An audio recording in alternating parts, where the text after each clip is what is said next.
You're going to witness completely a different approach for process of appointment. You would have, those who have not attended my class previously, maybe you would have heard appointment of auditor somewhere, whatever, I don't know. But I'm telling you, you will understand this in the most practical approach. What is the process of appointment of auditor?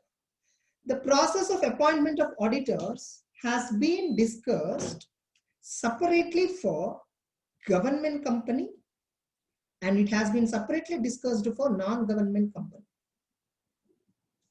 Again, the process of appointment of auditor, like first auditor and subsequent auditor. See, like appointment has been, the appointment of auditor has been again divided into two parts. They brought a concept called first auditor and a concept called subsequent auditor. And for non-government company also, how to appoint first auditor and how to appoint subsequent auditor. So this concept has been again subdivided. So the appointment procedure is separate for government company and non-government company, and the appointment procedure is again different for first auditor and subsequent auditor. Every time, most of you would have been discussed directly the appointment procedure without understanding what is meant by first auditor, what is meant by subsequent auditor. Even if you take section 139 of the Companies Act, it has not defined who is a first auditor and who is a subsequent auditor, not defined. But based on an understanding of the law, you should give a suitable definition for first auditor and subsequent auditor. Who is a subsequent auditor? Other than first auditor is a subsequent auditor. Now, who is a first auditor? First auditor is a person who is appointed for the financial year in which the company is incorporated. The first auditor is an auditor who is appointed for the financial year in which the company is incorporated. I have told you what is a financial year. I'll explain now if you have not remembered. What is a financial year? Financial year, for the first year, the financial year definition is if the company is incorporated during Jan to March. Within these months, if a company has been incorporated, if a company has been incorporated in the month of January, in the month of February, in the month of March, they can have financial year for more than 12 months. That only for the first year. Suppose, I'll tell you, what the loss is actually is a financial year of a company shall not be more than 15 months, it says. It shall not be more than 15 months. And it should always end. It should always end with a date called 31st March. With a date called 31st March. It should always end with 31st March. It should, and the duration should not be more than 15 months. Now, suppose, let us take an example. Suppose if a company has been incorporated on today, 25th August 2020. Suppose today it is incorporated. It should end with 31st March, right? Let me take 31st March 2022. I will take first. Just for checking, I'll take 2022. What is the time gap here? If you check, what is the time gap here? More than 15 months. So it is not satisfying financial year definition. So 31st March 2022, I cannot take. So what I should come? I should come to preceding date, 31st March 2021. So this is the acceptable financial year, first year for this company. Let me take another example. Suppose if a company has been incorporated on 10th December 2020. If I take financial year up to 31st March 2022, again the gap is almost 16 months, More than 15 months, which is again not permitted. So again, I cannot take 31st March 2022. I should come to before year 31st March 2021, which means 4 months is a financial year. First year only, I'm talking only about the first year. Suppose if the company is incorporated on 1st January 2021, or let us say, okay, let us take 2021, 1st January 2021. Let me take 31st March 2022. You take the gap exactly 15 months. It is not more than 15 months, exactly 15 months. Is this permitted? Yes. Now, is it compulsory that you should have 15 months in the first year in this case? Not compulsory. Suppose you want to close books of accounts on 31st March 2021. For 3 months itself, you want to close the books of accounts. You have this option to close. You can. Suppose you decided not to close. You want to close on 31st March 2022. Yes, you can extend. Up to 31st March 2022, you can take. But most of the companies are habituated to close on immediate March. Practically immediate March itself is the closure. But you have the option to go for next March, provided the duration, the gap shall not exceed 15 months.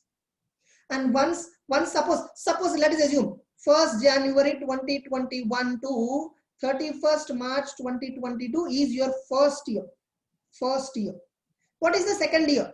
1st April, immediately next day, no, 2022 to 31st March 2023, this second year. As usual, 12 months, as usual. Again, as usual, our period. So now understand, who is a first auditor? Who is a first auditor? First auditor is a person appointed. First auditor is a person appointed for first year in which the company is incorporated. The first year in which the company is incorporated. If for the year of incorporation, if auditor is appointed, we call him as first auditor. And if auditor is appointed for any other year, we call him as subsequent auditor. So this is a suitable definition which I can give. This is not nowhere defined anywhere. I gave based on my understanding. I hope every one of you agree with the definition which I gave. Have you understood? Kindly please give me a reply. All of you? Sudhir, are you there?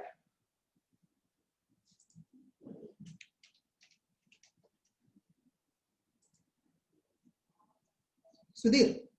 Yes, sir. Have you understood? Yes, sir. Understood. Yeah, very good. Now, so this is the meaning of first auditor and a subsequent auditor. Now let us look at appointment procedure for government companies. So that you don't unmute, okay? I mean, don't mute it. Keep unmuted. Okay. Are you there? Yes, sir. Yes, fine. So now first we will look for government company. Government company means what? A company in which not less than 51% of paid up capital, share capital. Earlier the word is paid up capital. Now the word has been changed. Voting power. It's a recent amendment which may be even questioned in auditing. A government company is a company in which not less than 51% of the voting power is held by either central government or state governments or central plus state, or a company which is a subsidiary of a government company is also a government company. A company which is a subsidiary of a government company is also a government company. This is the definition of government company. Now, when government company concept is applicable, immediately the concept of C&AG comes into picture. C&AG means Comptroller and Auditor General. Just 1 week back, India's C&AG has been changed. Just 1 week. It's been just 1 week. India's C&AG has been changed. I'll show you right now. India's C&AG right now, I will show you. C&AG term is almost for, just a minute. So Comptroller and Audit General of India very recently. So regarding which government of India is facing so many criticism right now. So he is, yes, Murmu, IAS, he is an IAS. Of course, mostly IAS officers or generally, yeah, Sankalpana said correct answer. So Murmu, like he was appointed on 8th August, around 2 weeks it's been. And his term is 6 years. 6 years, or until he attains the age of 65, whichever is earlier. That is the term of Srihari. Getting it? So C&AG ranked 9th. He is a 9th citizen of India. and he enjoys the status of Supreme Court of India. Whatever the Supreme Court judge enjoys his status, no privilege. First person of India is president. So likewise, he ranks 9th citizen of India. He ranks in the 9th capacity. CNDG is such a powerful post. So those who generally go with the UPSC route, they can become CNDG of India. And you know, what is the role of CNDG? CNDG is the one which will decide rules and regulations for accounts and audit of all government entities. Government entities means what? Department of governments, like central government, state government, for everyone, CNDG will take care. But you take government company, since it is a company, there is a governing act, right? Companies Act. Companies Act will give details about accounts. Companies Act will give details about audit procedure, all that. But for rest, all other government organizations, CNDG will play a massive role. In fact, you will find CNDG website. I will tell you about that in government audit chapter. When I'm taking government audit chapter, I will show you practically how CNDG audit will happen. But anyhow, in case of a company, government company, CNDG is having a passive role, not completely active role, but a passive role. Now, what happens in a government company? Government company, first auditor and subsequent auditor, both of them were appointed only by CNDG, but there is a slight variation in the procedure. The first auditor of a government company shall be appointed by CNDG within 60 days. Within 60 days from date of incorporation. You can also call it as date of registration of the company. Within 60 days from the date of registration of company, CNDG shall appoint. What if CNDG fails to do so? Then board of directors will appoint within next 30 days. What if board of directors also fails? Then members will appoint within next 60 days at an extraordinary general meeting. But I'll tell you, these failures is impossible. Why? Because today appointment is electronic. CNDG generally don't fail. Within 60 days, they will appoint. The moment a government company is incorporated, within 15-20 days, appointment of auditor will be taken care by computers itself. ROC server will give an information to CNDG server. Sir, a new company has been incorporated. You have to appoint auditor. Immediately, CNDG server will allocate one auditor. CNDG generally don't fail. The concept of failure is theoretical. Practically, they don't fail. Why? Because now it is computerized. So this is the procedure. But what is there in the law? First priority has been given for CNDG himself. The comptroller and auditor general. See, the word CNDG is a post which is taken from Britain. It is taken from Britain era itself. It has been brought forwarded. Okay, so the CNDG will appoint the first auditor within 60 days from the date of registration. If CNDG fails, board of directors appoints the auditor within the next 30 days. If they also fail, members will appoint the auditor. Now tell me, until when this auditor appointment is valid? Until when this appointment is valid? The auditor's appointment is valid until conclusion of first AGM. Until conclusion of first AGM. They said conclusion of AGM, which means AGM should complete.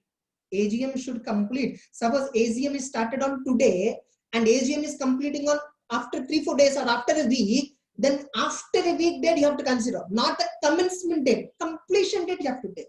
So until the conclusion of first AGM, but practically the starting date and completion date both are on the same day. Generally AGMs will finish within 4 or 5 hours, 4 or 5 hours. You would have seen Reliance AGM, they will telecast in live. Those who are using Jio app, especially, the Reliance AGM was telecasted. Anybody can look at that AGM. AGMs will generally conclude within 3-4 hours. They don't take much time. Okay, so now until conclusion of first AGM, this appointment of auditors is valid. So this is regarding first auditor. I hope everybody understood regarding the first auditor concept. Can I get a reply? Sudhir, have you? Sir. Have you understood? Yes, sir. Understood, sir. Yes. Yes. Now, subsequent auditor of government company. Subsequent auditor of government company. Now, subsequent auditor of government company shall always appointed only by C&AG within 180 days. Within 180 days from commencement of financial year. From commencement of financial year, within 180 days, the subsequent auditor shall be appointed. And this auditor appointment is valid same until conclusion of next AGM. What is next AGM? Other than first AGM is the next AGM. Simple. So C&AG appointment is valid. I mean, the subsequent auditor's appointment shall be appointed within 180 days from the commencement of the year. Within 180 days from the commencement of the year until conclusion of next AGM. Now let us look at the dates. Suppose the government company is incorporated on 25th August 2020. That is today it was incorporated. Let us assume C&AG was appointed. So which means what is the financial year of this company? 2021 is the first financial year. C&AG appointed auditor on 10th September 2020. This auditor appointment is valid until conclusion of first AGM. Until conclusion of first AGM, his appointment is valid. First year will complete. Year completion is, first of all, year completion is on 31st March 2021. AGM, we all know within 6 months it should be held. Let us assume AGM is held in the month of September. Same 10th September, let us assume AGM is held. So the auditor appointed on 10th September 2020 will hold appointment until 10th September 2021. Yes or no? Now, whereas, what is the second financial year? Financial year 21-22, right? Financial year 21-22. Now, financial year 21-22, financial 21-22, this is a subsequent year, right? For this year, auditor should be there, no? This auditor should be appointed within 180 days from beginning date, right? What is the beginning date? 1st April 2021 is the beginning date. From here, within 180 days means what? September 27th. September 27th. September 27, 2021 is the 180th day. Within September 27th itself, you have to appoint subsequent auditor. But I'll tell you how C&AG will select the auditor, how C&AG will appoint the auditor, you know. There is a concept called CAG empanelment. CAG empanelment. You know, I'll tell you, government companies, no, the audit fees will be very, very nuts, small, little fee only they pay. They don't pay much fee. But we do apply for government audits to build our profile.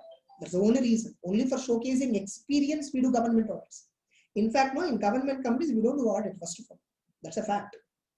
I'll tell you, I'm telling you facts. For government companies, auditors don't much participate. Okay. Anyhow, and appointment of auditor for government happens by June itself. Most of the times by May or June itself, it will happen.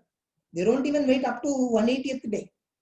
No, see, like C&AG, you know, they will have an empanelment. It is like a register.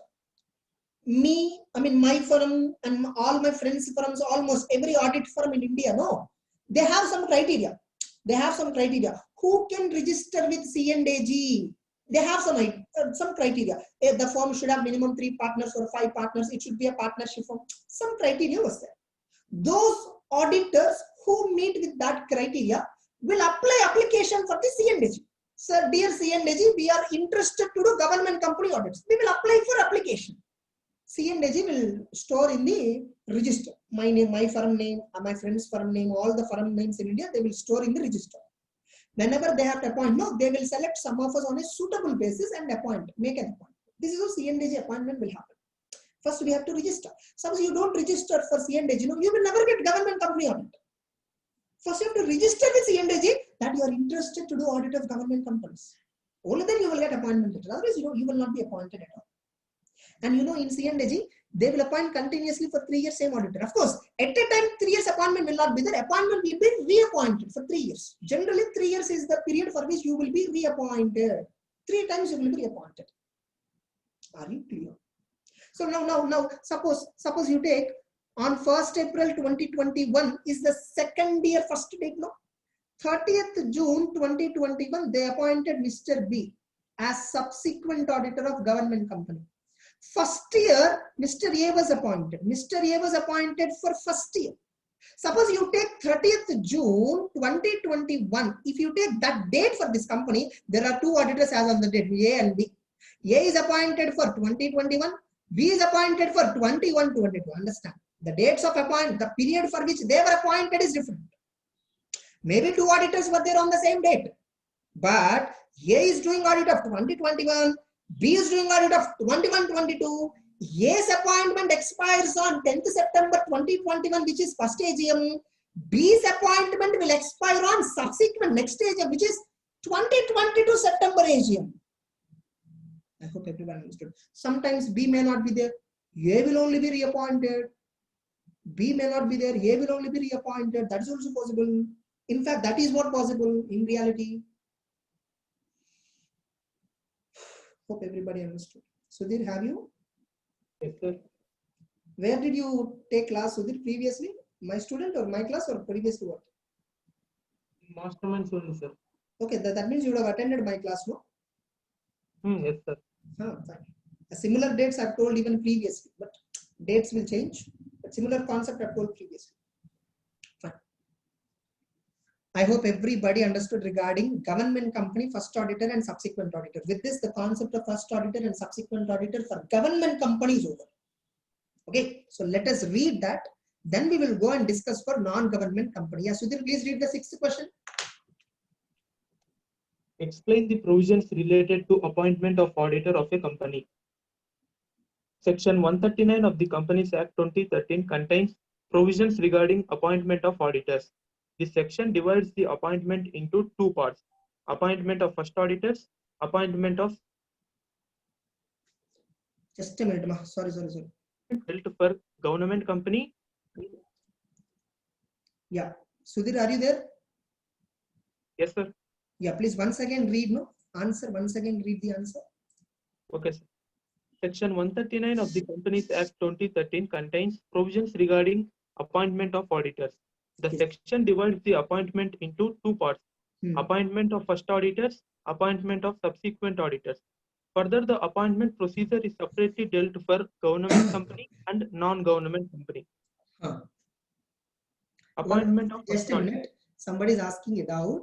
Sir, if C&AG fails, who will appoint the auditor? Board or audit committee? If C&AG fails, no first auditor. Audit committee, if it is there, they will recommend, board will appoint. That's it. Yeah, fine. So non-government company, no need to read right now because we have not yet discussed. For government company, you read. We are discussing first auditor procedure for government company. You read this. Appointment of first auditor. In case of government company, section 139, subsection 7. The first auditor shall be appointed by the Comptroller and Auditor General of India within 60 days from the date of registration of the company. If C&AG fails to appoint the auditor, then the Board of Directors shall appoint within next 30 days. If Board of Directors also fails, then they shall inform the members who shall appoint such auditor within 60 days at an extraordinary general meeting. The auditors appointed as above shall hold office till the conclusion of the first annual general meeting. That's it. Are you clear, everyone? Yes, sir. All of you? Yes. Next. Appointment of subsequent auditor, that to part 2 only in case of government company. Please read. Appointment of subsequent auditor. In case of government companies, section 139, subsection 5. The Comptroller and Auditor General of India shall appoint a chartered accountant in practice within a period of 180 days from the commencement of the financial year. The auditor appointed as above shall hold office till the conclusion of the next annual general meeting. Yes. Yeah, you see this practically? Practically, this case is not possible as appointment and reappointment are ordinary. Point is regarding general point. This is there in 139 subsection 10. Okay, 139 subsection 10. What 139 says, this is for that to non-government companies. This point is applicable. Okay, we'll do one thing. We'll read this note point once again at the time of non-government company. Now, definition of government company. I told you here instead of paid up capital, voting power has been substituted. All of you, please make a note.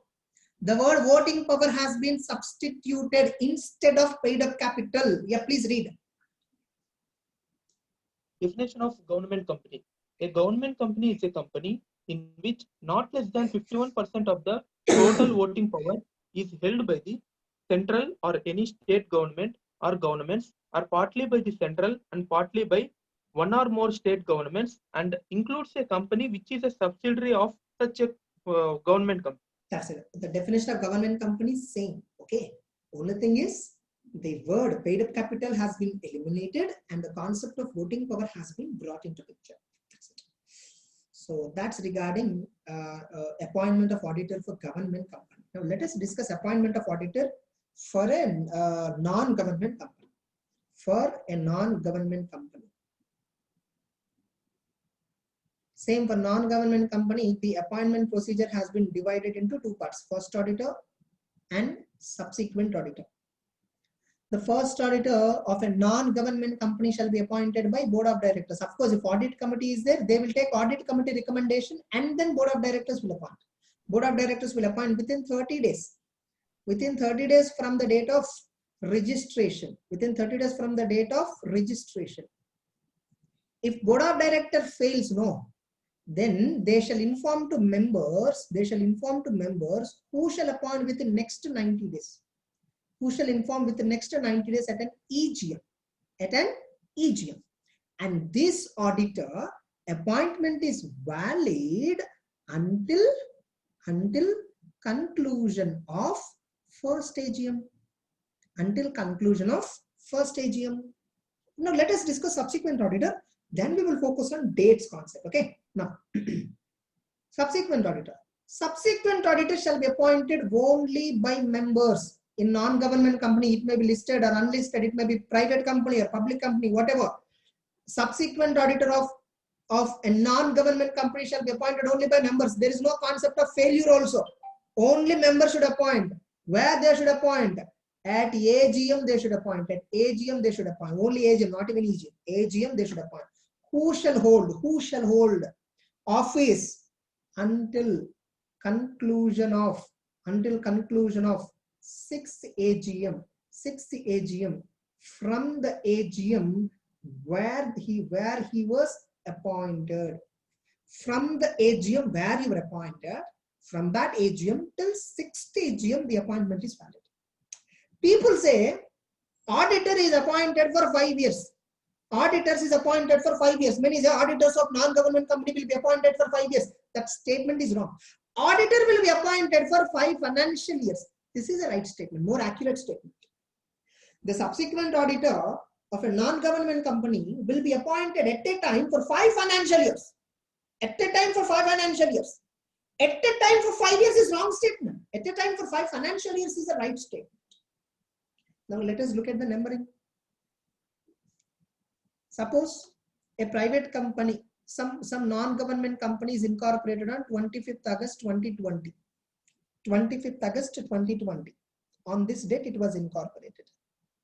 Let us assume the first auditor was appointed on 4th September 2020. Within 30 days he was appointed, first auditor. Even there is no failure of the board of directors. Board of directors have appointed the first auditor within 4th September. Within 30 days they were appointed. For the sake of convenience, let us assume this company will always conduct AGM, will always conduct AGM on 10th September. 10th September, always on 10th September they will conduct AGM. Let us assume 10th September is a sentiment date for the company. On that date they will conduct AGM. Let us assume that. Fixed AGM date. Okay. Now let us look at the list. Now first auditor, I'm talking about first auditor. Let us assume Mr. A is the first auditor. He is first auditor.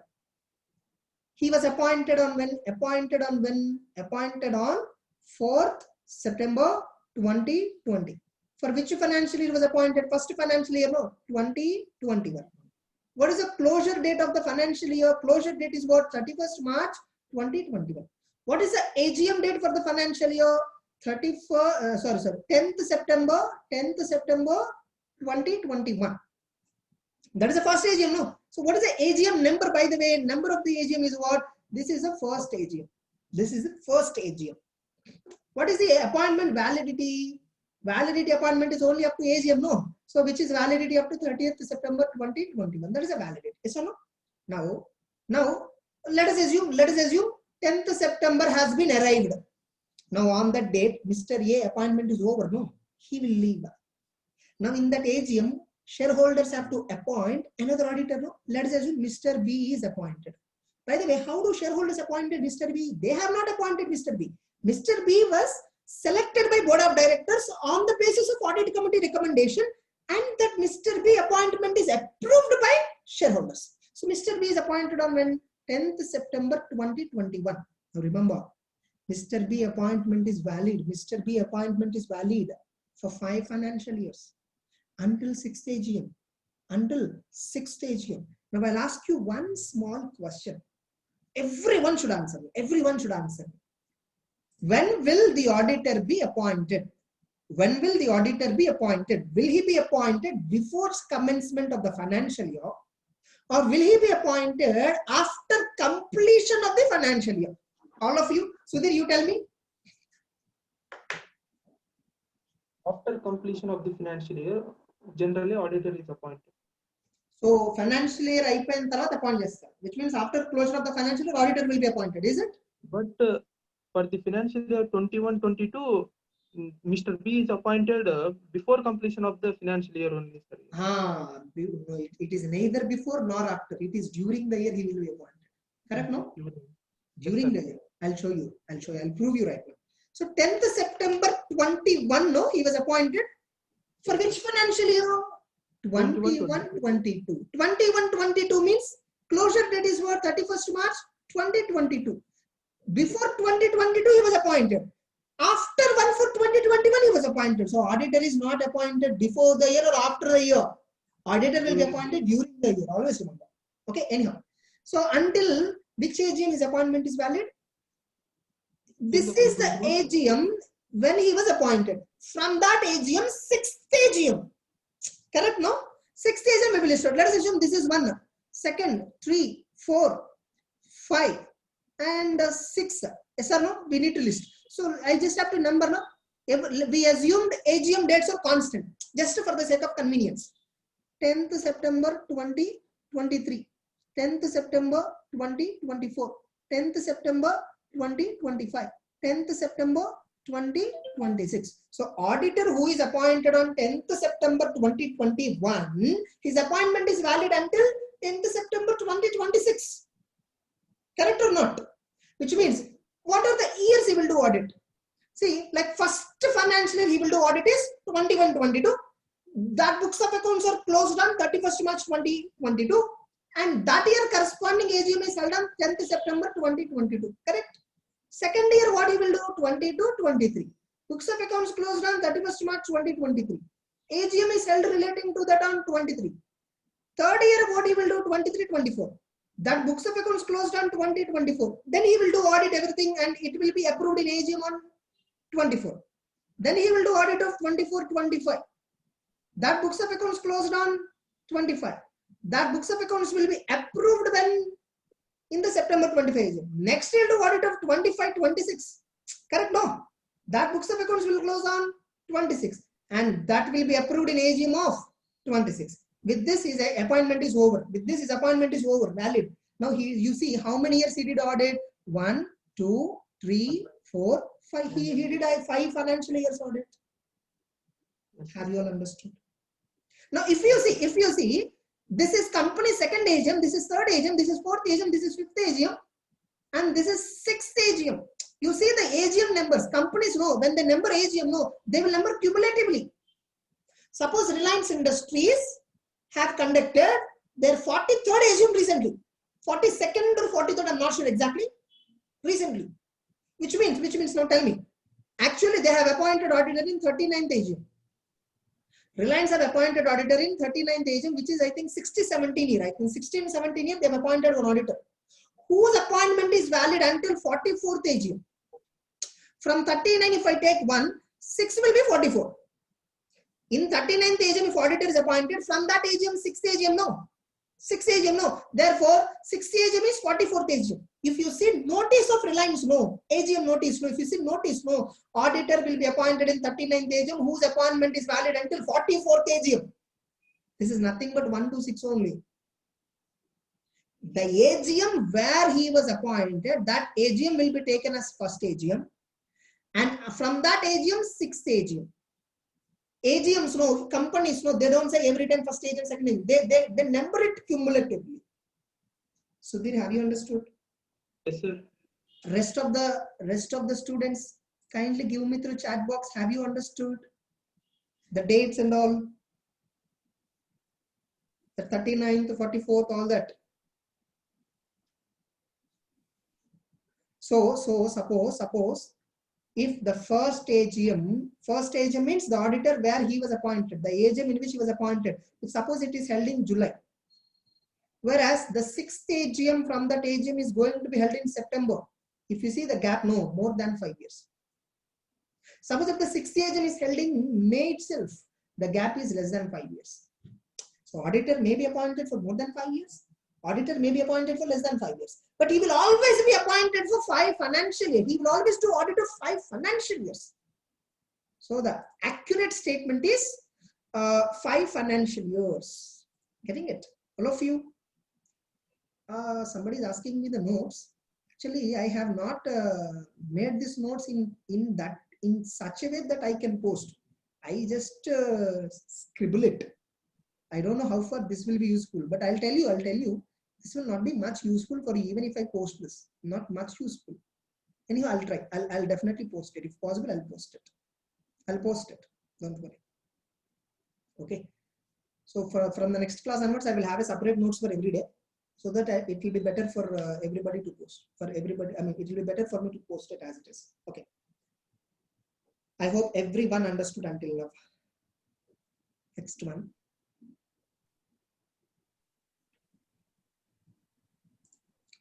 Next one.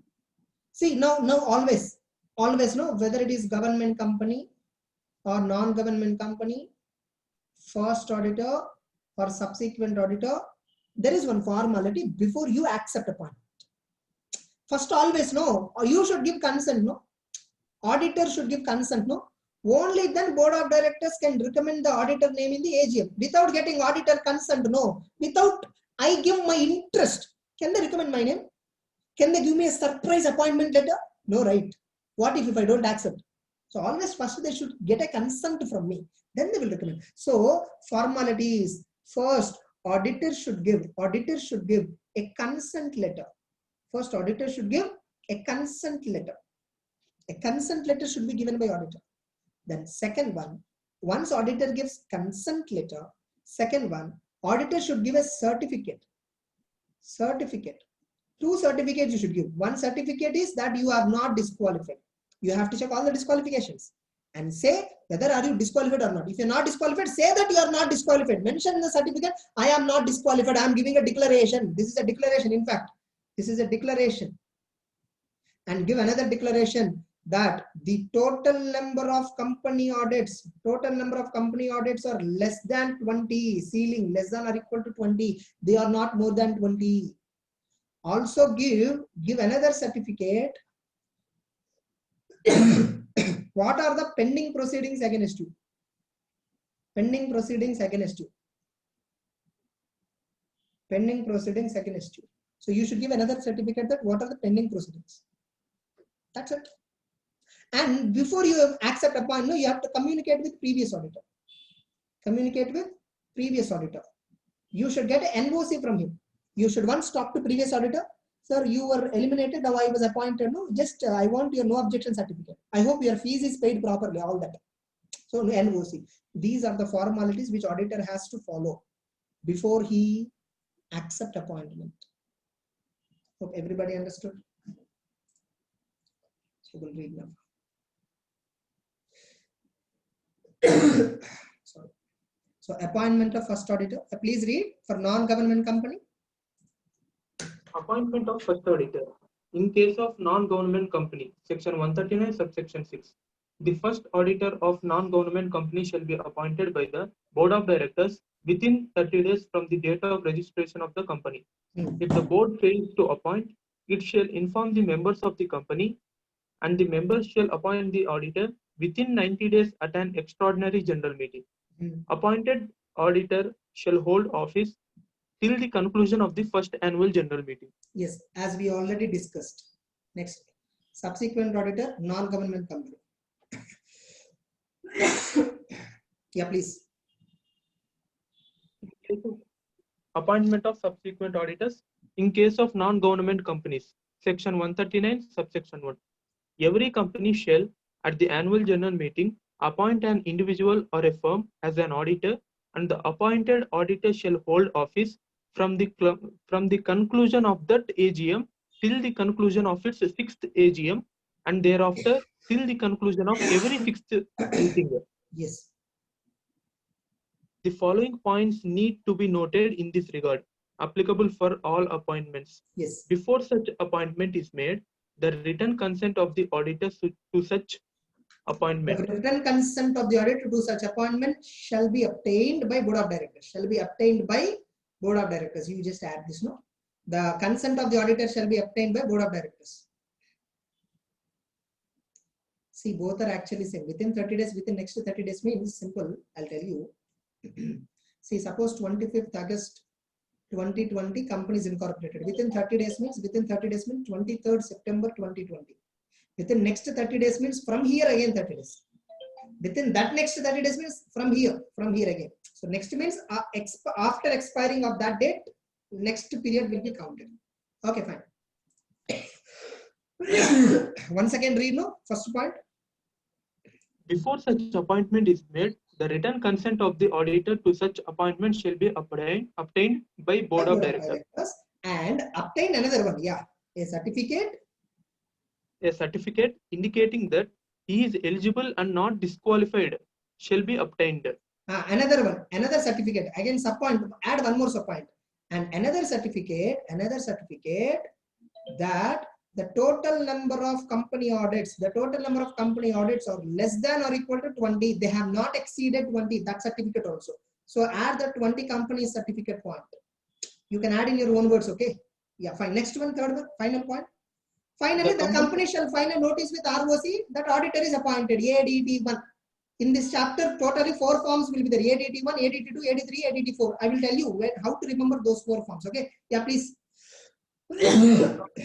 Company shall file a notice of such appointment with the registrar within 15 days of the meeting in which the auditor is appointed. Form ADT1. Yes, that's it. Now, suppose, now there is a note point now which we kept pending, note point. Where at any AGM, suppose in case of non-government company, at an AGM, no auditor is appointed or reappointed. This case will never come. See, first AGM appointed, until 6th AGM appointment is valid. Suppose on 6th AGM, auditor discussion at all did not came. Then what is the assumption? Same auditor will continue for the next term. That is what the law says. But I'm telling you, practically this will not happen.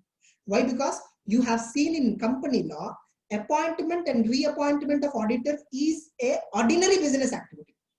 Obviously, every 6th AGM, the discussion of appointment or reappointment will come. And appointment will generally take place. So 139 subsection 10, practically it is inactive. By the way, from 2018 onwards, there is a concept called ratification. I don't know how many of you have listened to that ratification point. That is not there now. Now auditor will be appointed in one AGM. Until 6th AGM, this fellow is the auditor. In between, no ratification, nothing is required. First AGM to 6th AGM, 39th AGM to 44th AGM. That's it. Hope everybody clear. Yeah, please read that point now. Note point. Note: where at any AGM no auditor is appointed or reappointed, the existing auditor shall continue to be the auditor of the company. Practically, this case is not possible as appointment and reappointment are ordinary businesses in an AGM which cannot be ignored. Yes. Section 139, subsection 10. That's it. Srivani, you're asking what if he commits a fraud? I will tell you later. Removal of auditor. There is a concept called removal of auditor. There I will tell you about this. So with this, the procedure for appointment of auditor concept is completely done. Now we need to discuss in the next class regarding rotation of auditors. Then we will discuss about removal of auditor, all that. With that, I think this chapter will be over. Another 3 to 4 hours, this chapter will be completed. Hope everybody understood. Tomorrow we'll solve practical questions. in the before we do practical questions, all of you please read this question once again. Question number 5, question number 6. All of you, I'm expecting you to read once again. And you all remember how we have to present practical questions. So tomorrow or day after, one of you have to read the question, have to present the answer neatly. Hope everybody will participate. Clear? Yes. So okay, Sudhir, I think for the day the class will be enough. Yes. I hope everybody are clear, confident in this provision.